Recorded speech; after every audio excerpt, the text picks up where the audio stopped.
There would not have been a Ukraine war if the United States had not pushed NATO enlargement after 1992. And the story there, very, very briefly, is quite simple.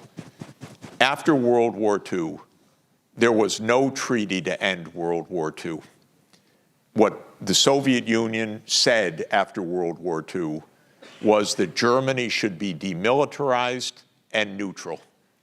And that made perfect sense because the Soviet Union lost 27 million people to Hitler's armies in World War II. And so the Soviet Union wisely said, demilitarize and neutralize this country. The United States said no.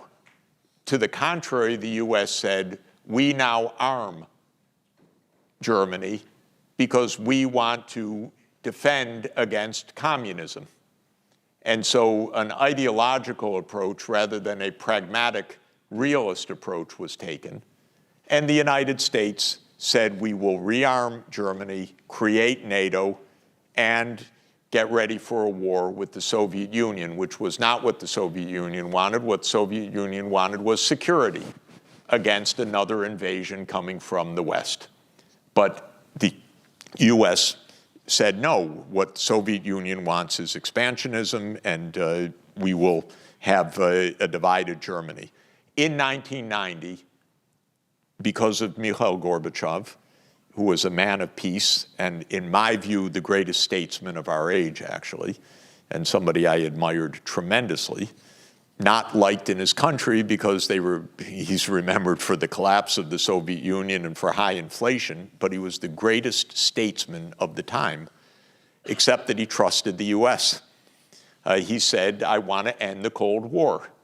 And so he ended the Soviet military alliance unilaterally, the Warsaw Pact. And when Helmut Kohl said, we want to reunify Germany in 1990, the Western countries told Gorbachev, we will not take advantage. If Germany reunifies, we need a treaty because we never had a treaty to end World War II. So we need what was called the 4+2 treaty, which was to end the war and reunify Germany. And in that context, on February 7th, 1990, the German Foreign Minister, Hans-Dietrich Genscher, and the US Secretary of State, James Baker III, told Gorbachev the same thing. NATO will not enlarge 1 inch to the east. And then Helmut Kohl was told that. Helmut Kohl told Gorbachev that on February 10th, 1990.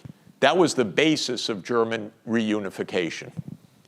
Then the Soviet Union ended in December 1991. I was in the Kremlin that day, by the way. It was, in fact, with President Yeltsin. And he told us the Soviet Union is ending.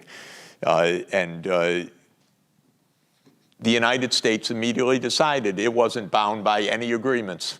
We're now the sole superpower. We can do what we want.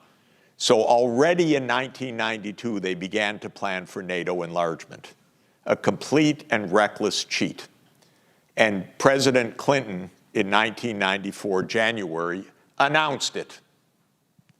He was a very inconsequential leader. Not very deep, not very strategic, not very knowledgeable, not very responsible. And so he began NATO enlargement. And NATO enlarged first to Hungary, Poland, and the Czech Republic in 1999, and then in 2004 to Estonia, Latvia, Lithuania, Bulgaria, Romania, Slovakia, and Slovenia, 7 countries. And the Russian leadership said, stop this. You told us none, and now it's already 10. And the United States said in 2008, we're not done, and you have no say about it. And we never promised you anything, which is a blatant lie.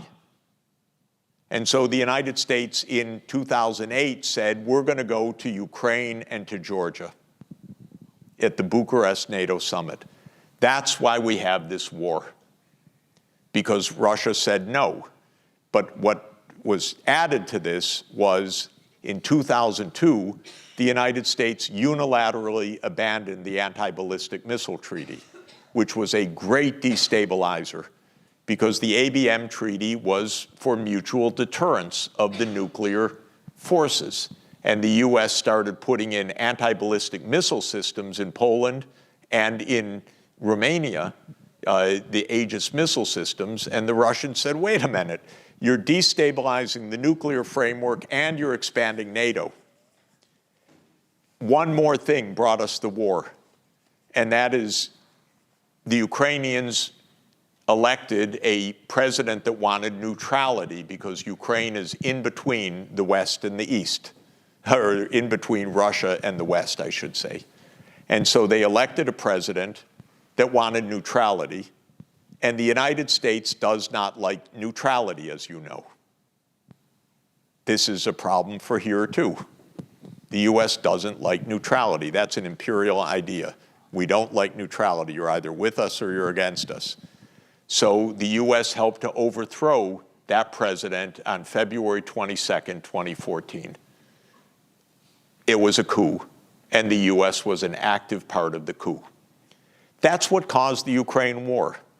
By the way, the media say everything I said is propaganda. And I can tell you, everything I just said is absolutely true. But we live also in a world of government spin. And I told you who owns the media. And it's a symbiotic relationship between the media and the security apparatus. And so what we hear in the West is simply not true. So this was a war that was provoked, absolutely, by US unilateral actions. I tried for 3 years to get in 700 words to this effect to the New York Times. And I said, it doesn't even have to be in print, just put it online once. They wouldn't publish even 700 words by me to retell this story because it's not interesting, apparently. So this is where we have problems. If we don't behave, we're going to end up blowing each other up. And this is where we need prudence of the major powers. And we need honesty and maturity. And it's not about Russia's attitude to Ukraine, it's about the United States' attitude to Russia that's at stake here. And the US completely miscalculated. And I know it because I heard it from senior US officials for 20 years. They said Russia's a pushover. We can do what we want. Who's going to stop us? And the answer was the Russian government. And that's what they got wrong.